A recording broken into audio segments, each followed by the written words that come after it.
This insulated tent makes up 1/4 of Beverley Sawyer's home in Marsh Harbor, Abaco. The 55-year-old real estate agent was robbed of her home and her livelihood when Hurricane Dorian tore through Abaco back in September. We're actually sitting in what was my kitchen. The only wall left is this wall here. Yeah, my kitchen wall and my bedroom wall.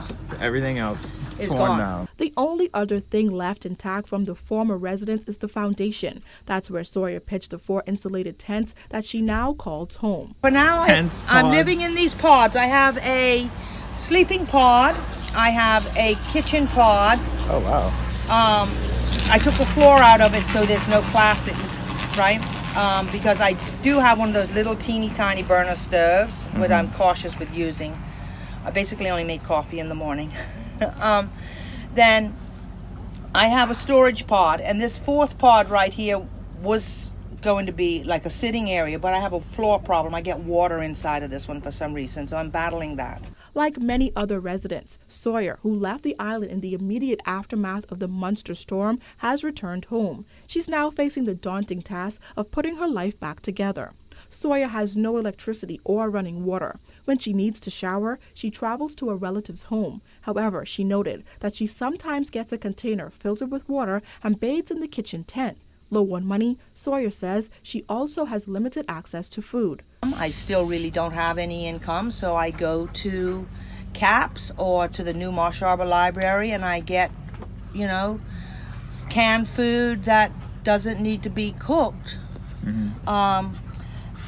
that I could survive on. In her kitchen tent, Sawyer has a 2-burner stove and a small fridge. This here runs on a solar panel and this little battery.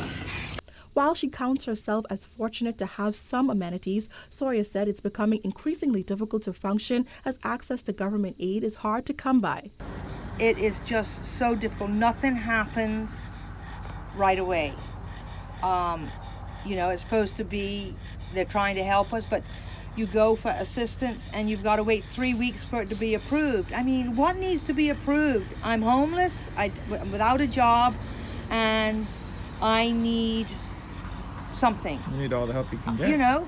Give me a voucher for food. The challenges don't stop there. Sawyer said she has to plan ahead before doing anything. Even one simple task, like making coffee, has become a challenge. You wake up mentally, you're not prepared to do it.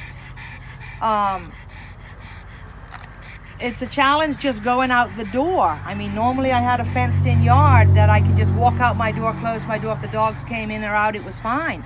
But now I've got to make sure the dogs are in their pen and I could go out or,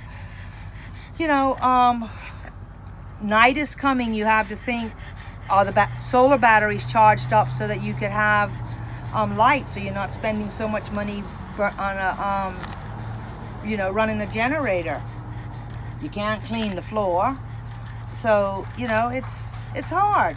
It's really hard. When Hurricane Dorian made its devastating trek across Abaco, the Marsh Harbor resident was in her home. She said hours into landfall, water broke through her windows, forcing her and others to seek refuge outdoors. Sawyer recalled clinging to a piece of wood with her dog as the rain battered her head. Nowadays, she said the sound of rain terrifies her. Over the weekend, a nasty thunderstorm moved across Marsh Harbor, prompting Sawyer to seek refuge in her car. When the bad weather came through, the thought of water just flapping on the seashore and hearing it was terrifying. I'm still afraid of the sound of water and rain. Though Sawyer hopes to eventually be in the position to rebuild, for now, she's cleaning up her property, reading in her downtime, and working on a temporary job helping a lawyer salvage files. For the Nassau Guardian, I'm Georgia Bain.